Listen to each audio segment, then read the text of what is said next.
Toastmaster, fellow Toastmasters, good evening. Have you ever had a problem that you thought was so critical and so important that you get so overcome with emotion and adrenaline and excitement and fear that you overlook the fact that maybe the answer is right under your nose, or better yet, on top of your head? And then by the time you finally figure it out, you realize that it wasn't that big of a deal. Well, my brother has 8 bikes. 8. He's really into cycling. And recently, he moved in with his girlfriend. She's making him give away a few of his bikes in order to make room for her shoe collection. So, lucky me, I was the new recipient of a really nice racing road bike. So, about 2 to 3 weeks ago, I was coming home from work.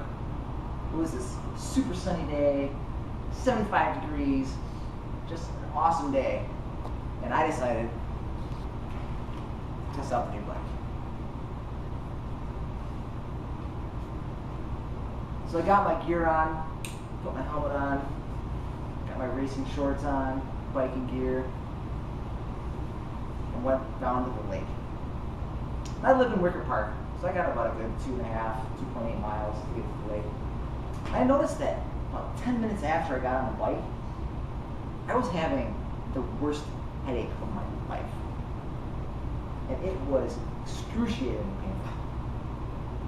And it's really odd, because I never, ever get headaches. Like once a year. And this one was really bad. So I got down to the lake, and this headache, if anything, was getting worse. So I kind of stopped, and I thought about whipping out my iPhone and just looking for the nearest Walgreens so I could find some ibuprofen. Stupidly, I said, you know what, I'm just going to keep going. I got to work through this. So I continued cycling down south, down the path. And as I went, the headache was just getting worse. By the time I got to Grant Park, I was like getting a little worried. I'm like, is this a migraine? I mean, is this what a migraine feels like? I don't know, because I've never had a migraine. So I started going through like a checklist of things in my head that can cause migraine. And the first thing was, maybe I just need to breathe slower, breathe better. So I tried that. And the headache just got worse. So then I said, you know what, forget that, I'm going to breathe faster. And then I felt like I was hyperventilating. So I was like, this isn't getting me anywhere. So I said, all right, what's next? And so I reached down and grabbed my water bottle and just chugged the whole thing as I was riding my bike. And I thought maybe I was dehydrated. So yeah, water will help. And as soon as I finished it, I just felt worse, because now I felt like I wanted to throw up. My stomach was just full, a whole bottle full of water. I couldn't figure out. I mean, this headache was just getting worse and worse, and I was starting to feel nervous. So I sat back and thought,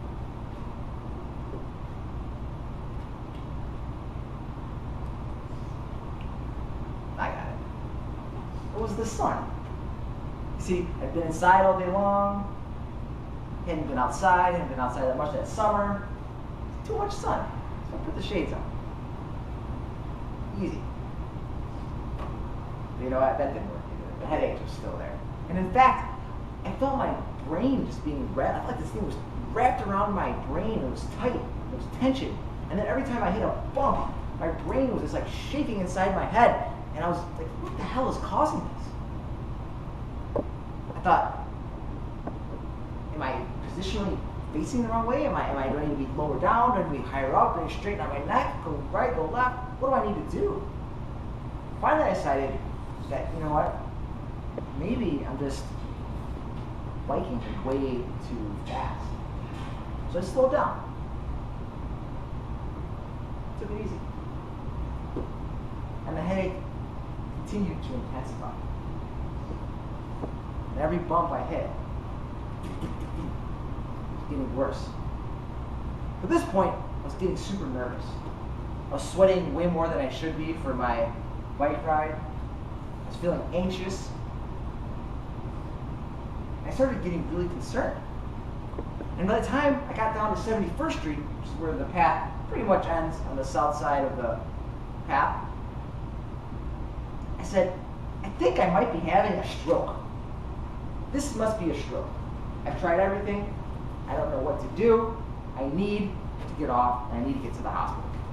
And I couldn't ride my bike anymore because it was too painful. So I said, how am I going to get to the hospital? And I thought to myself, got off my bike and looked around and I said, I saw a cab. I said, no, I'm going to take a cab. And I'm going to go to the University of Chicago and they can scan my head or do whatever they have to do to figure out what's going on. So I went to the street, kind of sat down on the curb, had my bike laying next to me, and I started flagging down the cabs. And they went right by. Go right by. Now I was really panicking because I couldn't even get a cab. And I was thinking I might have to bike myself while having a stroke to an emergency room to be evaluated. So I said, you know what? They're not seeing me. I need to do something to catch their attention. So I decided that I would use my helmet. And as soon as I took my helmet off and started raising it to catch the attention of the cabs, I instantly felt this relaxation in my head and this rush of blood to the skin around my head. And I felt this terrible headache that I've been experiencing for the last 45 minutes starting to relieve. So much to my stupidity, I realized that the cause of my headache was the fact that my helmet was on way too